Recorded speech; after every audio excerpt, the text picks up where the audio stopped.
Assalomu alaykum hurmatli kuzatuvchilar. Bugun sizlar bilan birgalikda 2026-yilda rus tilini qanday qilib samarali o'rganish va gapirishni boshlash mavzusini ko'rib chiqamiz. Juda ko'pchilikni rus tilini o'rganishda aynan nimadan boshlashni bilmaydi. Shu mavzuni bugun sizlarga yoritib beraman. Avvalambor o'zimni tanishtirsam, men Habibulloh Halimовich 7 yillik tajribaga ega oliy ma'lumotli rus tili o'qituvchisiman. Aynan 26-yilda siz rus tilini o'rganishni boshlashingiz uchun aynan shu video sababchi bo'lib qoladi degan umiddaman va sizga rus tilidagi muammolaringizni yechishda yordam beradi. Xo'p, birinchi navbatda ko'rib olamiz. Siz anchadan beri bilaman, rus tilini o'rganmoqchisiz yoki siz o'rganyapsiz deylik. Tushunasiz, lekin gapirishga qiynalasiz. Boshqalar oldida o'zingizni fikringizni erkin ifoda qila olmasligingiz mumkin. Sizda so'zlarni yodlagansiz, juda ko'p so'zlarni yodlagansiz, lekin gap yo'q. Ya'ni ularni gap strukturasiga o'tkaza olmaysiz. Har xil zamonlarda to'g'ri qo'yib gapira olmaysiz. Muammo aslida sizda emas.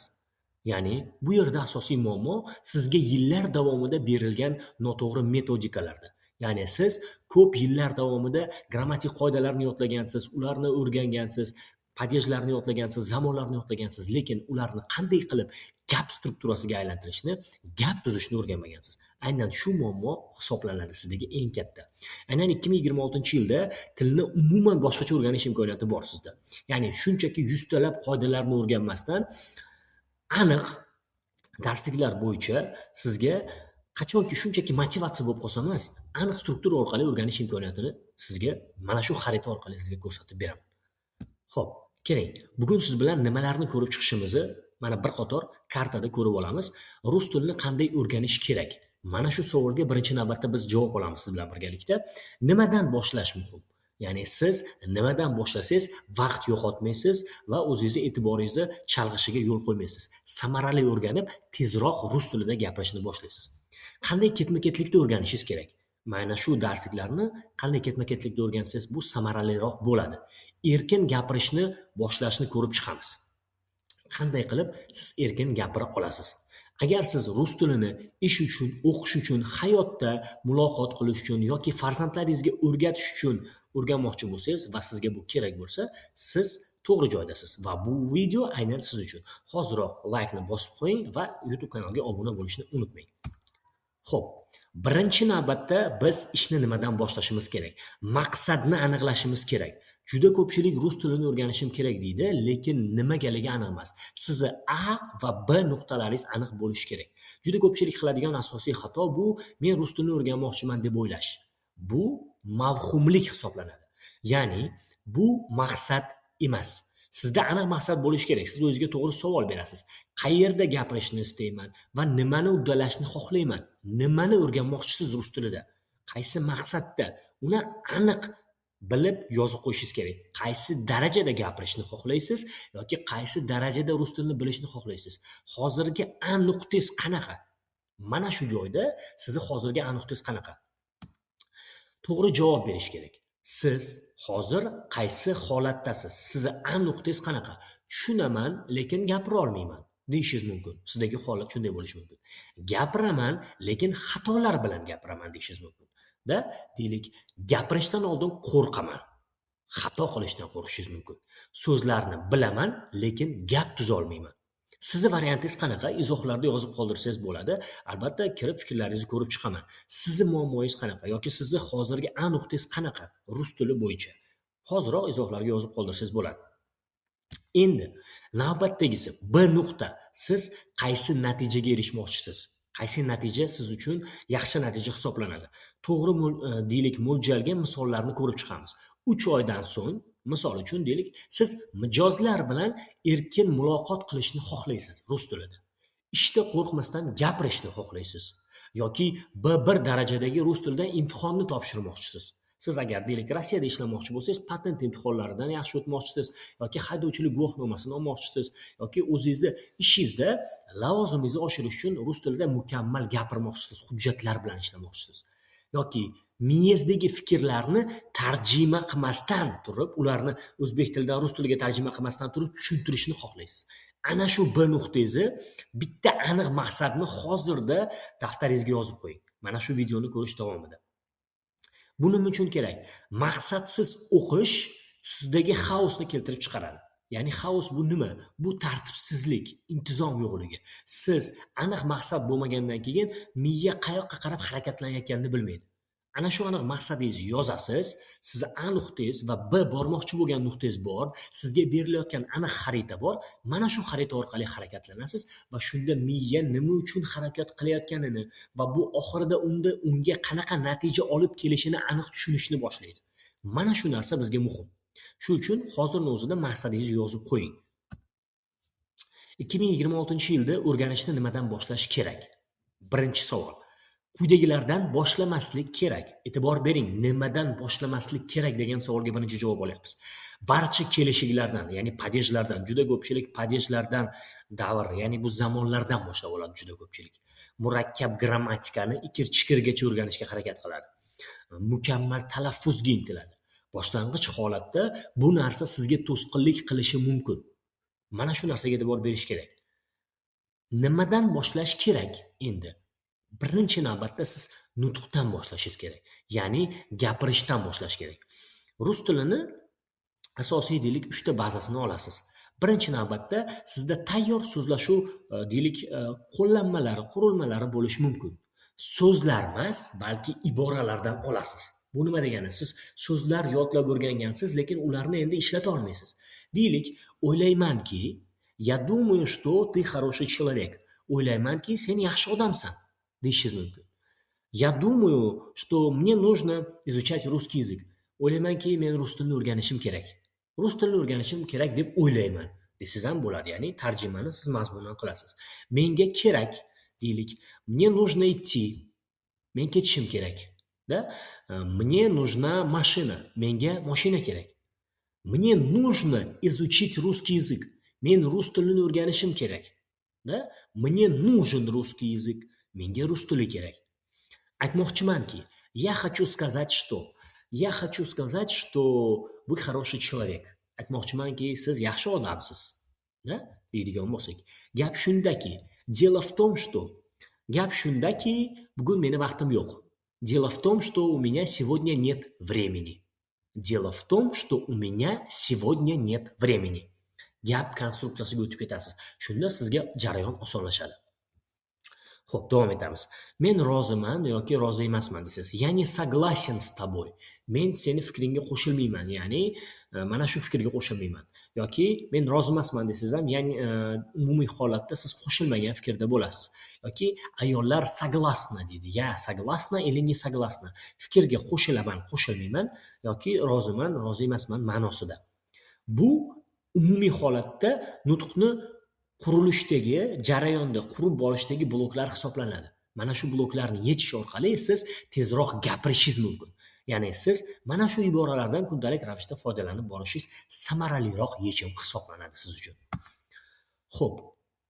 Keyingi navbatda biz chastotali grammatikadan foydalanamiz. Ya'ni bizga grammatika kerak, lekin birinchi navbatdagi vazifamiz biz tezroq nutqni chiqarish umumiy holatda. Grammatikani siz qanday o'rganish kerak? Grammatikani ham to'g'ri tartibda uni gap konstruksiyasiga o'tkazishingiz kerak. Faqat har kuni ishlatadigan narsalardan o'rganishingiz kerak. Siz deylik shifokor bo'lishingiz mumkin-da, doktor, vrachsiz yoki siz taksisiz yoki siz sotuvchisiz. Kundalik ishlatadigan o'zingizni ish harakatlaringizdagi fe'l, ya'ni glagollar bor. Ana shularni yozib olasiz, ular bilan birgalikda ish harakatini amalga oshirasiz. Misol uchun, я плюс глагол. Например, я сейчас говорю. Men hozir gapiryapman. Da? Я продаю вещи. Men narsalarni sotaman. Deylik. Я лечу больных. Men kasallarni davolayman. Я работаю с людьми. Men odamlar bilan ishlayman. deydigan bo'lsak, xuddi shunaqa farqlarni qo'yib ketishingiz kerak. Menga plus kerak yoki yoqadi. Konstruksiyasini qarang. Мне нужно или мне нравится. Мне нужно на работу. Men ishga borishim kerak. Мне нужна хорошая машина. Menga yaxshi mashina kerak. Endi menga yoqadi desak. Мне нравится моя работа. Menga o'zimning ishim yoqadi. Da? Xuddi shu tartibda bo'lishi kerak sizdagi konstruksiyalar.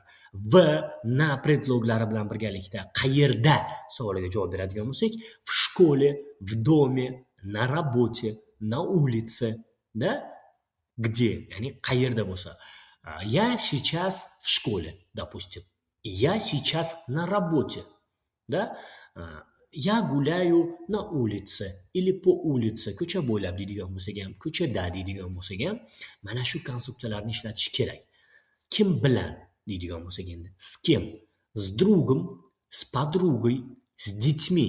S другом, do'stim bilan, s подругой, dugonam bilan, s детьми, bolalar bilan. Допустим, mana na улицeni ishlatyapmiz. Мы гуляем на улице с детьми. Biz ko'chada bolalar bilan sayr qilyapmiz, aylanyapmiz. Mana shunaqa konstruksiyada qilib olsangiz o'zingizga osonroq bo'ladi.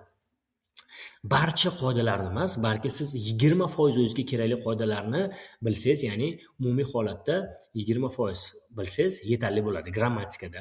Nutq 80% bo'lishi kerak. Ya'ni bu 20% sizdagi umumiy grammatika va 80% da nutqni ishlatishingiz kerak bo'ladi.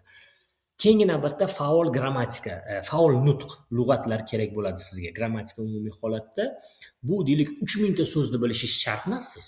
Sizga 3000 ta deydi juda ko'p hozir tarqalgan rus tilida 3000 ta eng kerakli so'z. Yo'q, sizga har kuni ishlatadigan 300 ta so'zingiz, 300 ta ish harakatingiz balki yetarli bo'lar. Muntazam holatda ishlatadiganingiz. Siz boshqalarga murojaat qilishda, kimlardir nimanidir so'rashda, unga savol berishda ishlatadigan o'zi 300 ta so'zlaringiz, savollaringiz bo'lishi mumkin. Ana shulardan foydalanasiz va bularni siz o'zingizning yo'nalishingizdan kelib chiqib, o'zingiz uchun belgilab olishingiz kerak bo'ladi. Keyingisi, qanday samarali ishlash mumkin? Bu uchun nima qilish kerak? Birinchi navbatda, birinchi usul bu kundalik gapirish. Birinchi kundan siz gapirishni boshlashingiz kerak. Siz rus tilini o'rganyapsizmi? Birinchi kundan gapirishga harakat qilasiz. Yomon gapirsangiz ham, xatolar qilsangiz ham, sekin gapirsangiz ham, asosiysi gapirish. Sizning maqsadingiz gapirishni tezroq rivojlantirish, o'zingizni fikringizni ifoda qilish.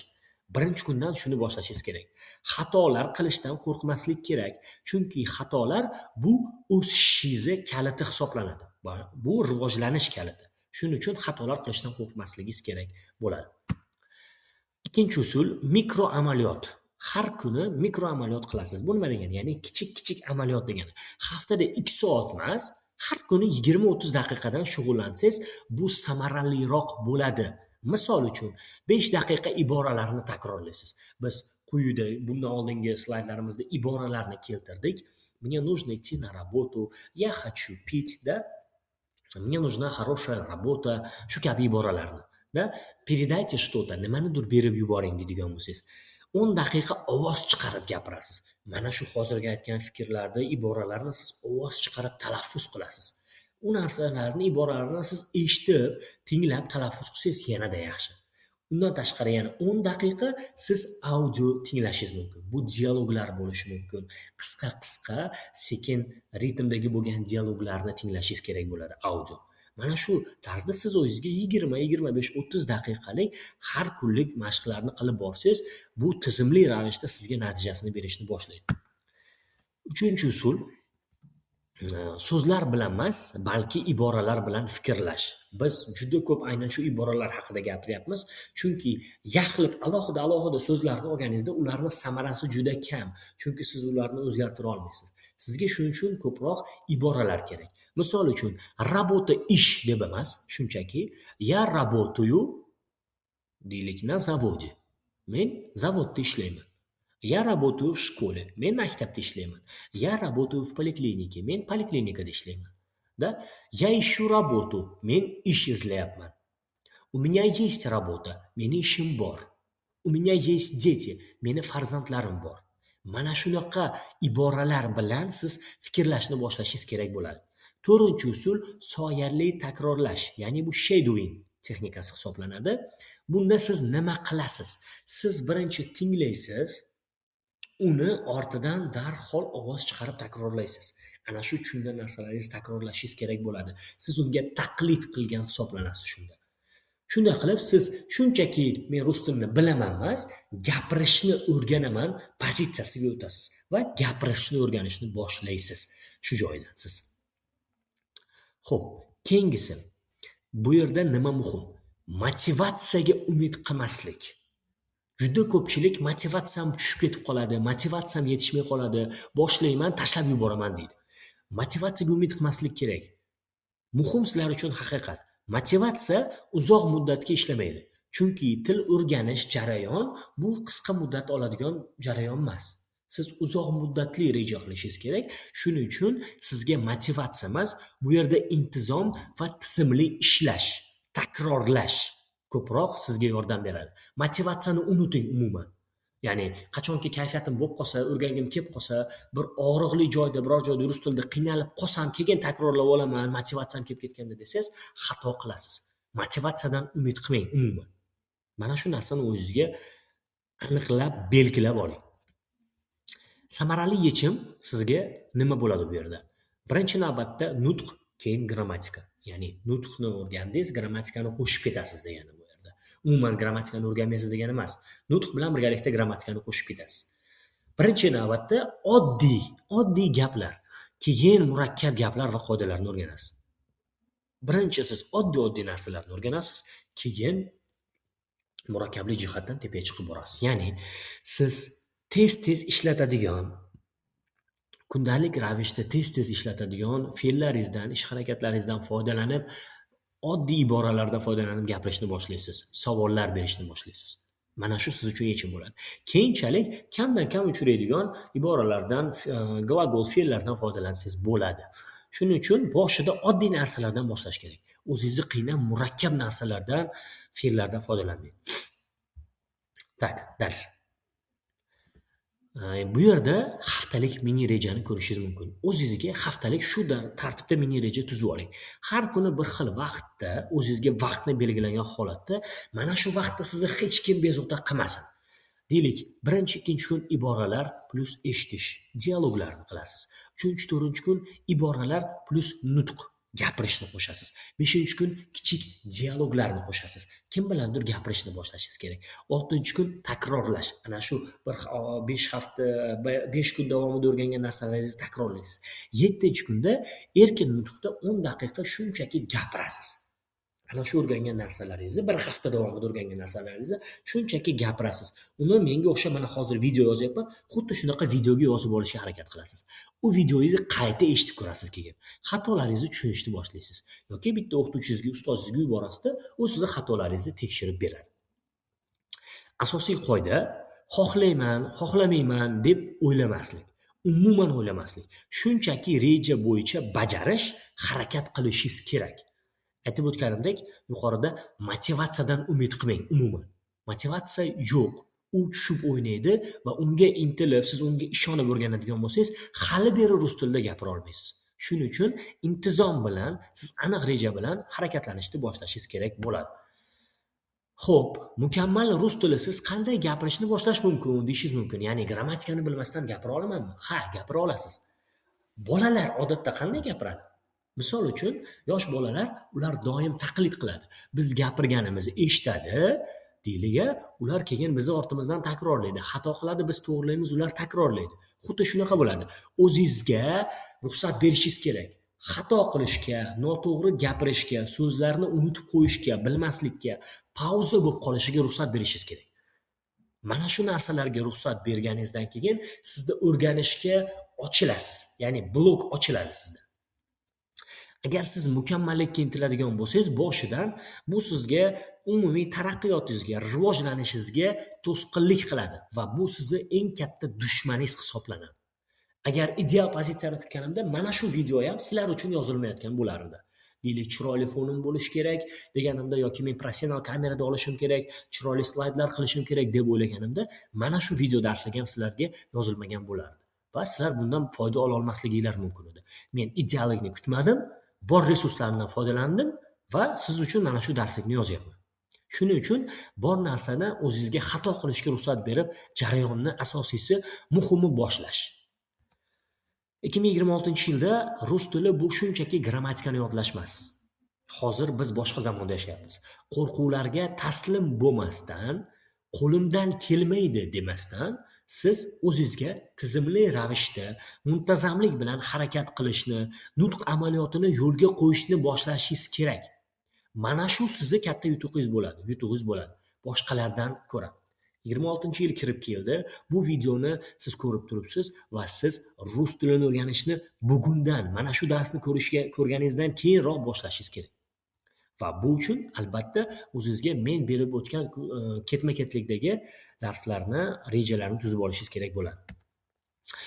Agar siz rus tilini qo'rquvlarsiz o'rganib erkin gapirishni xohlasangiz, mana shu YouTube kanalga obuna bo'ling. Bu yerda siz uchun foydali darslar va qo'llanmalar berib borishni boshlayman. Albatta videoga like bosishni unutmang. Albatta bu videoni opisiyasidagi Telegram va Instagram kanallarimga obuna bo'ling. Telegram kanalda siz uchun yana ko'proq foydali ma'lumotlar bo'ladi. Agar siz ham rus tilidan mana shu tartibda tizimli ravishda o'rganib, rus tilida ravon gapirishni xohlasangiz, video opisiyatsida biz link qoldiramiz, Google formani to'ldirasiz yoki admin Telegramga o'tib adminga ham yozsangiz bo'ladi. O'zingiz ma'lumotlaringizni qoldirasiz, siz bilan bog'lanib, yanvar oyidagi bo'ladigan kurslarimizga qabulda sizga qabul qilamiz. Kurslar haqida batafsil ma'lumot berib o'tamiz. Bu videoni ko'rganingiz uchun rahmat. Mana shu video sizga foydali bo'ldi deb o'ylayman. O'zingizning fikrlaringizni, olgan darsdan olgan insaytlaringizni kommentariyalarda yozib qoldiring. Keyingi darslarimizda ko'rishguncha